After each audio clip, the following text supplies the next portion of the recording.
What is happening, buddy? This is Cody, aka DFS Project, coming to you live, talking about this upcoming four-game XFL slate.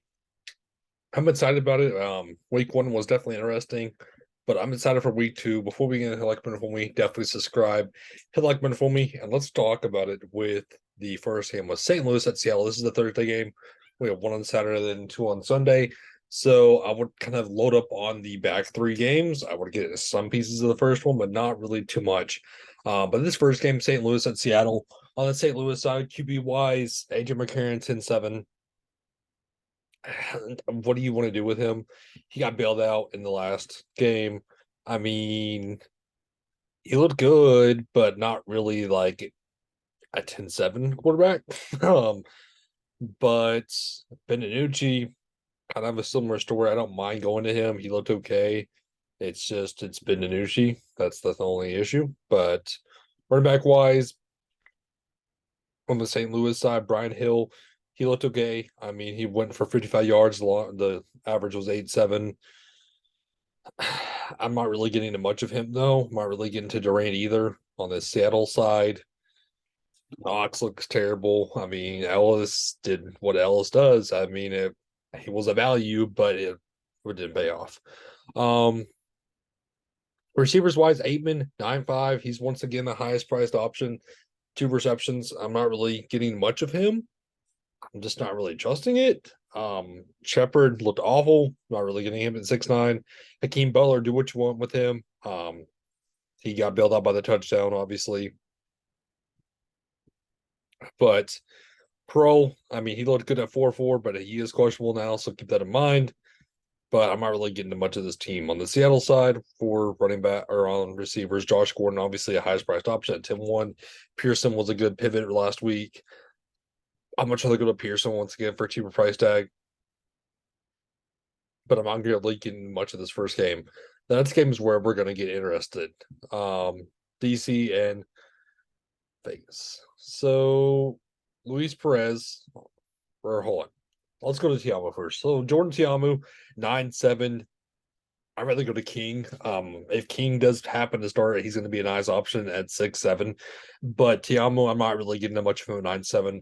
Luis Perez looked awful. I know the 22 fantasy points looks good, quote unquote, but he just did not look great.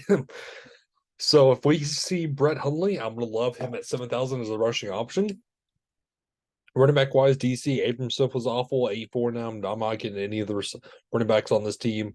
On the Vegas side, on the running backs, Rod Smith, terrible. Love it, terrible. Torrey, terrible. Um, Receivers wise for DC, it just doesn't look good. If Puka Williams does start, I don't mind going to him, but if he's going to be inactive per coach's choice, I'm not really going to get much. Chad Hansen, if he's in, this is gonna kind of load up the receivers once again. If I had to pick one, it would be Zard, but again, this is ugly.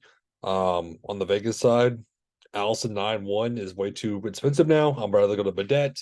I'll get to some Martavius Bryant once again at 8-2. I think that's a little bit too cheap, in my opinion.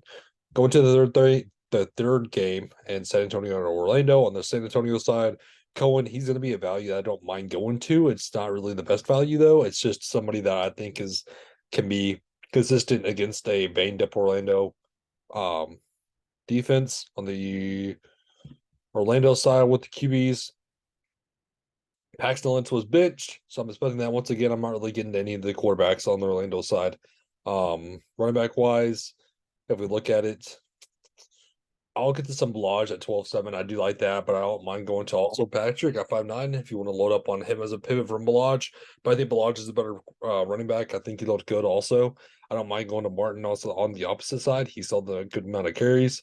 9 Thomas was not bad for 41 yards, but I'd much rather go to Balaj in this game. And the receivers, the guys that sent out is Akers at 7,000. I don't mind going to him. I don't mind going to Rambo once again, but as just a high priced option. But I really like going to Latimer at 3-7. I love him here at 3-7. That's too cheap, but it's mainly Akers for me and Latimer. I don't mind going to some of Rambo as a pivot on the up top. And then last game, Arlington at Houston on the Arlington side. Drew Plitt was awful. If Slaughter does start at 7-6, I do like that. On the Houston side, Brandon Silvers, he's going to be a chalk, but I love going to him once again at 8-6. Running back wise, Max Borgi at 8,000, too cheap in my opinion. I'm not getting to any Arlington running backs. And then Burnett looks good at 8.5. That's too cheap. Canelo looks good at 6.5 on the Arlington side. I'm going to go right back to the well and possibly going to Smallwood.